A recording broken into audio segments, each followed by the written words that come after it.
Spacewalk astronauts के लिए सबसे ज्यादा रोमांचित करने वाला अनुभव है। पहले सिर्फ सरकारी एजेंसियों के अंतरिक्ष यात्री ही स्पेसवॉक करते थे, लेकिन अब तो प्राइवेट स्पेसवॉक अंजाम दी जाने लगी हैं। इसी बीच ये सवाल उठता है कि अंतरिक्ष में चलना जब इतना मुश्किल है तो बिना ग्रेविटी के अंतरिक्ष यात्री कैसे चल लेते हैं। वैसे यहां हम इन्हीं चीजों के बारे में बातें करेंगे और देखेंगे कि आखिर क्यों ऐसा बोला जा रहा है। दोस्तों, आज की ये वीडियो काफी ज्यादा रोचक व ज्ञानवर्धक होने वाली है, इसलिए इस वीडियो को आप जरूर ज्यादा से ज्यादा शेयर करके बहुत लोगों तक पहुंचाएगा, ताकि ज्यादा से ज्यादा लोग इसके बारे में जान पाएंगे। इसके अलावा आप लोगों से भी अनुरोध है कि वीडियो को आरंभ से लेकर अंत तक जरूर देखिएगा। स्पेसवॉक एस्ट्रोनॉट्स के लिए सबसे ज्यादा रोमांचित करने वाला अनुभव है। पहले सिर्फ सरकारी एजेंसियों के अंतरिक्ष यात्री ही स्पेसवॉक करते थे, लेकिन अब तो प्राइवेट स्पेसवॉक अंजाम दी जाने लगी हैं। इसी बीच ये सवाल उठता है कि अंतरिक्ष में चलना जब इतना मुश्किल है तो बिना ग्रेविटी के अंतरिक्ष यात्री कैसे चल लेते हैं, और यान से बाहर जाने के बाद वो यान के अंदर वापस कैसे आते हैं। एस्ट्रोनॉट्स के लिए स्पेस में जाकर चलना काफी मुश्किल हो जाता है, क्योंकि वहां ग्रेविटी काम करना बंद कर देती है। इससे स्वास्थ्य की देखभाल करना बहुत ही कठिन काम बन जाता है। अंतरिक्ष की यात्रा जितनी ही रोमांचक होती है तो कहीं न कहीं उतनी ही कठिन भी, क्योंकि जीरो ग्रेविटी के कारण शरीर में मौजूद तरल पदार्थों और इंसान के ब्लड प्रेशर में उथल पुथल पैदा कर देता है। लेकिन ऐसे में ये सवाल उठता है कि अंतरिक्ष में चलना जब इतना मुश्किल है तो बिना ग्रेविटी के अंतरिक्ष यात्री कैसे चल लेते हैं, और यान से बाहर जाने के बाद वो यान के अंदर वापस कैसे आते हैं। स्पेसवॉक एस्ट्रोनॉट्स के लिए सबसे ज्यादा रोमांचित करने वाला अनुभव है। पहले सिर्फ सरकारी एजेंसियों के अंतरिक्ष यात्री ही स्पेसवॉक करते थे, लेकिन अब तो प्राइवेट स्पेसवॉक अंजाम दी जाने लगी हैं। हाल ही में स्पेसएक्स के पोलारिस डॉन मिशन में सवार होकर यात्री अंतरिक्ष में पहुंचे हैं। अरबपति जेरेड इसाकमैन स्पेसवॉक करने वाले पहले अनप्रोफेशनल व्यक्ति बन गए हैं। पहले समझते हैं स्पेसवॉक क्या होती है। अमेरिकी स्पेस एजेंसी नासा के मुताबिक जब भी कोई भी अंतरिक्ष यात्री में यान से बाहर निकलता है तो उसे स्पेसवॉक कहा जाता है। स्पेसवॉक को तकनीकी रूप से ईवा यानी एक्स्ट्रा व्हीक्यूलर एक्टिविटी। एस्ट्रोनॉट्स जब भी स्पेसवॉक पर जाते हैं तो इसकी सेफ्टी के लिए इनको खास ध्यान देना होता है। इसके लिए वो खास स्पेस सूट पहनते हैं। ये सूट कोई आम सूट नहीं होता है। इस स्पेस सूट के अंदर सांस लेने के लिए पर्याप्त मात्रा में ऑक्सीजन होती है, प्यास बुझाने के लिए पानी रहता है। एस्ट्रोनॉट्स स्पेसवॉक पर निकलने से काफी पहले स्पेस सूट पहन लेते हैं। इस सूट को पहनने के बाद एस्ट्रोनॉट कुछ घंटों तक बिल्कुल साफ और शुद्ध ऑक्सीजन में सांस लेते हैं। इससे एस्ट्रोनॉट के शरीर में मौजूद सारा नाइट्रोजन बाहर निकल जाता है, क्योंकि एस्ट्रोनॉट के अंदर नाइट्रोजन का रहना बेहद खतरनाक होता है। अगर नाइट्रोजन से को न निकाला गया तो स्पेसवॉक के दौरान अंतरिक्ष यात्री के शरीर में गैस के बुलबुले भी बन सकते हैं। जब सारी तैयारी पूरी हो जाती है तो एस्ट्रोनॉट एयरलॉक को खोलते हैं। इसमें 2 दरवाजे होते हैं। जब तक एस्ट्रोनॉट यान के अंदर होते हैं तब तक एयरलॉक एयरटाइट होता है, जिससे किसी तरह की कोई भी हवा बाहर न जा सके। जब एस्ट्रोनॉट बाहर स्पेस में जाने के लिए तैयार होते हैं तो पहले दरवाजे से जाते हैं। इसके बाद वो पीछे उसे कसकर बंद कर लेते हैं। इससे अंतरिक्ष यान से कोई हवा बाहर नहीं निकल पाती है। स्पेसवॉक के बाद एस्ट्रोनॉट एयरलॉक के जरिए वापस अंदर भी चले जाते हैं।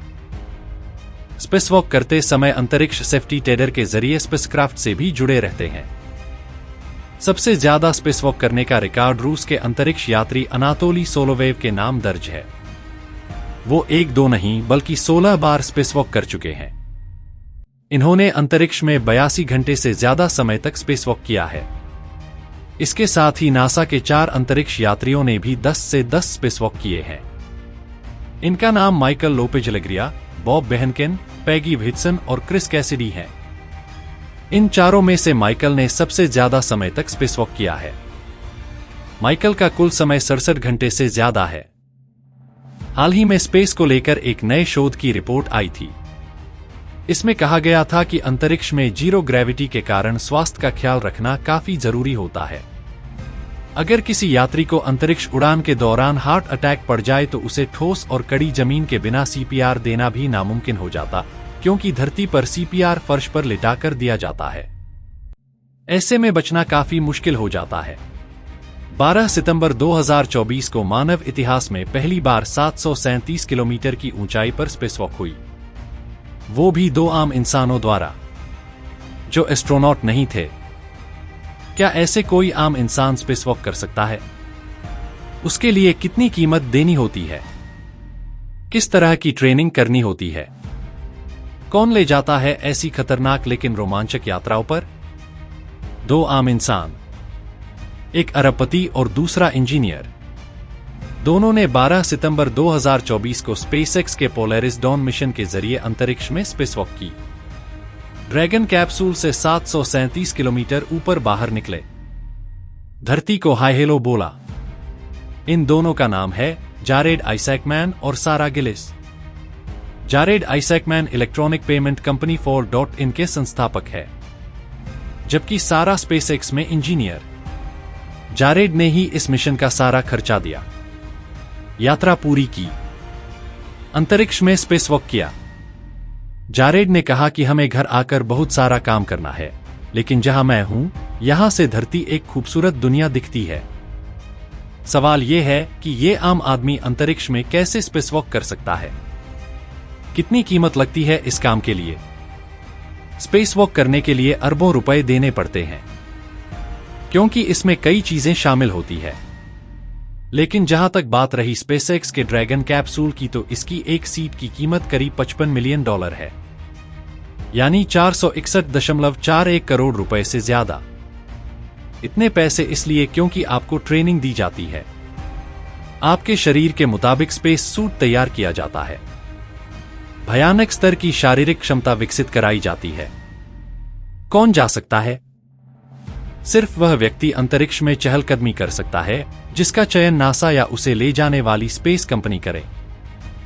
लेकिन इसमें व्यक्ति के स्किल, अनुभव और शारीरिक फिटनेस पर बहुत ध्यान दिया जाता है। कैसे जाते हैं?